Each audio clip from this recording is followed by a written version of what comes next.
السلام عليكم بنات، كدايرين؟ لاباس عليكم؟ كلشي بخير وعلى خير. نتمنى من الله تكونوا بخير وانتم كتشوفوا هذا الفيديو.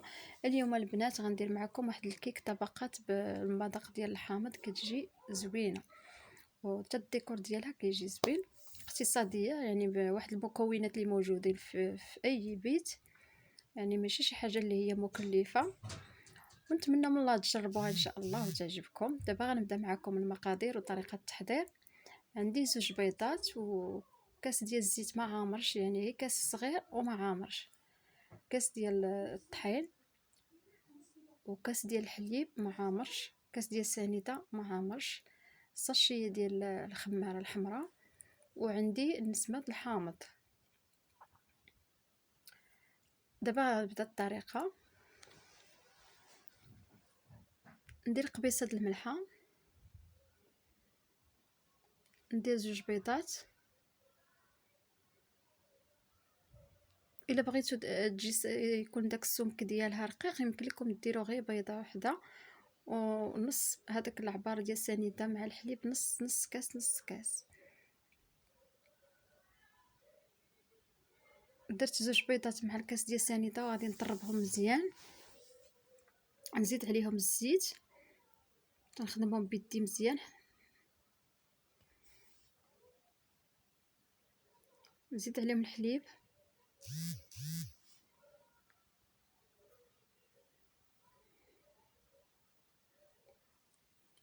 ندير واحد الراس المعلقه ديال نسمه الحامض، او ديروا غير قشور الحامض، او ديروا شويه ديال 2 معالق ديال العصير الحامض، على حسب الذوق اللي متوفر عندكم يمكن لكم تستعملوه. انا مازال غادي نستعمل في الطبقه الاخيره، غادي نستعمل العصير الحامض. قلت في الكيك بلا ما ندير عصير الحامض. عندي كاس ديال الطحين غنغربلو، واخا ديجا مغربلاه نعاود نغربلو مع الخماره، نغربلهم بزوج. المهم انا غادي نخلط على حسب، نشوف الا الخليط جمع ليا، يعني هاد الكاس راه كافيني. الا ما كانش مجموع راه نقدر نزيد شويه.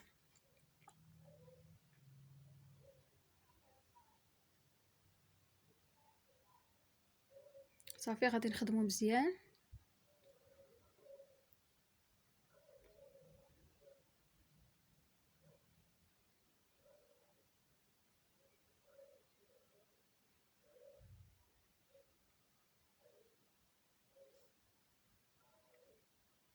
مازال عندي الخليط شويه مطلوق، غنزيد شويه. نتوما شفتوا، يعني غير ربيع ديال الكاس باش ما تكونش عاوتاني خفيفه عندي بزاف. صافي ها هي تجمعات ليا.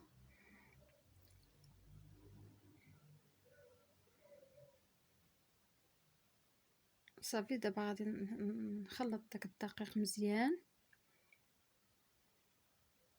ناخذ واحد المول اللي متوفر عندكم، المهم شي مول يكون كيتسد وكيتحل. ندهنو بشويه الزبده وندير عليه شويه الدقيق، او ندير ليه ورق الطهي اللي متوفر عندي، يمكن ليه نستعمله. صافي غير نهز يدي الفوق باش يجي لي الكيك مهوي ويجي هشيش، ونخوي. راه دغيا هاد الكيكه دغيا كطيب، يعني ما كتاخذش لك وقت بزاف. تشعلي عليها من الفوق حتى طيب عفوا تشعلي عليها من التحت حتى طيب، عاد نشعلوا عليها من الفوق باش نحمروها شويه.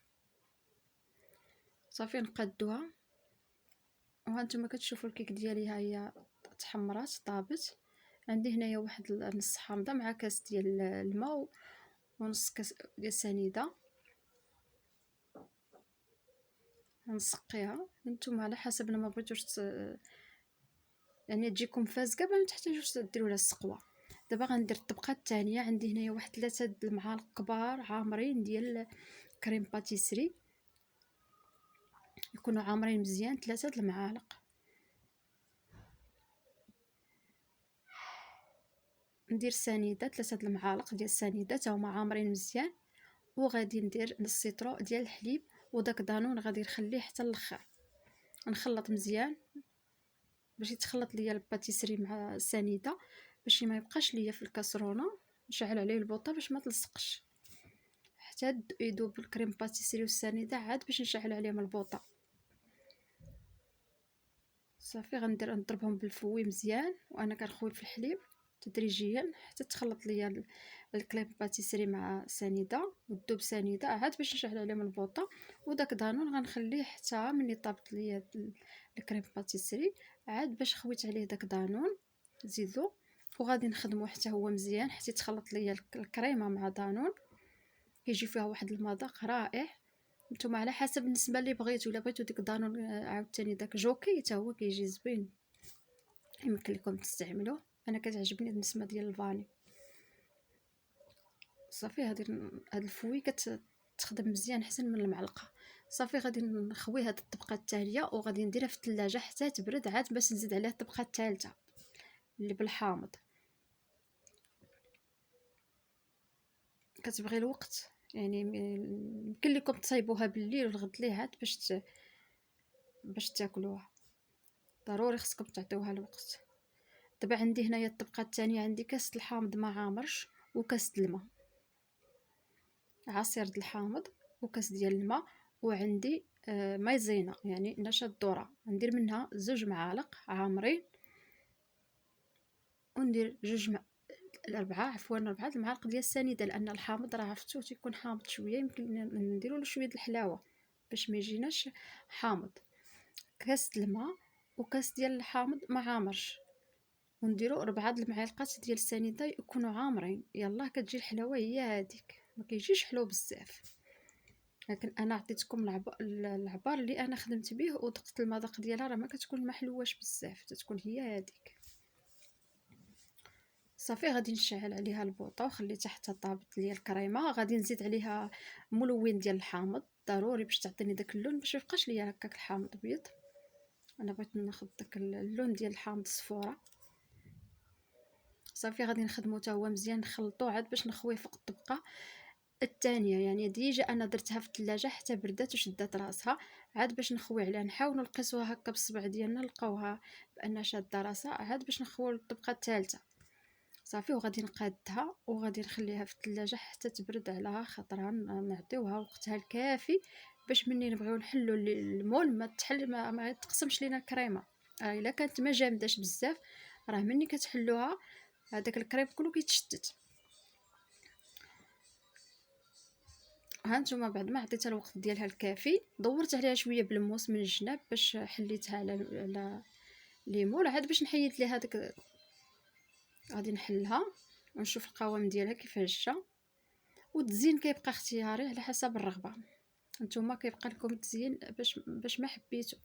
هانتوما شفتوا الطبقات كيفاش كتجي، الطبقه الاولى دقيقه، الطبقه الثانيه بيضه، والطبقه ديال الحامض وكيجي فيها واحد المذاق رائع. عندي شويه ديال الشكلاط الابيض ذوبته درتو في ساشيه ديال بلاستيك وتقبتها، وغادي نزوقها هكا داكشي عشوائي وصافي. المهم التزيين راه كيبقى اختياري على حسب الذوق ديال الانسان وعلى حسب الرغبه. وغندير ليها واحد الطريفه د الحامض الوسط. نتوما كيبقى لكم بغيتي تزيد عليها ورقه ديال النعناع داكشي غيبقى لكم الاختيار، كل ذوق. هانتوما شفتوا الشكل ديالها كيفاش كتجي، راه مع انا خدمتها في الليل يعني راه ما جاتش باينه. شفتوا التصوير شويه في الليل كيجي ناقص. دابا غنقطع معكم واحد الطريف باش تشوفوا الشكل ديالها من الداخل كيفاش جات. حتى خليتها حتى شدات وقت شدات حقها مزيان باش الكريمه تكون عاقده ما تكونش سايله معانا. كتجي في واحد المذاق زوين، مذاق الحامض. انا كيعجبني المذاق ديال الحامض. اللي ما كيبغيش الحامض يمكن له يستعمل الليمون وينسمها بالحامض.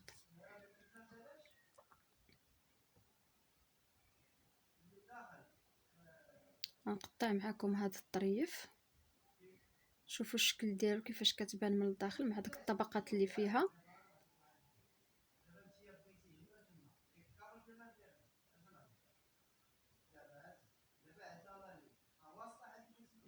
هانتوما شفتوا الشكل ديالها كتجي رائعه، كتجي غزاله، المذاق تيجي فيها اروع. شفتوا الشكل ديالها كيفاش كتجي.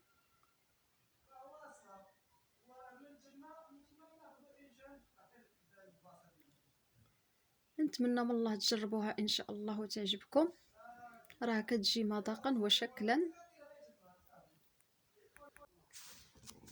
غندوق معكم شويه باش تشوفوا. هانتوما شفتوا كيفاش كتجي، وكتجي حتى الكيكه كتجي هشيشه.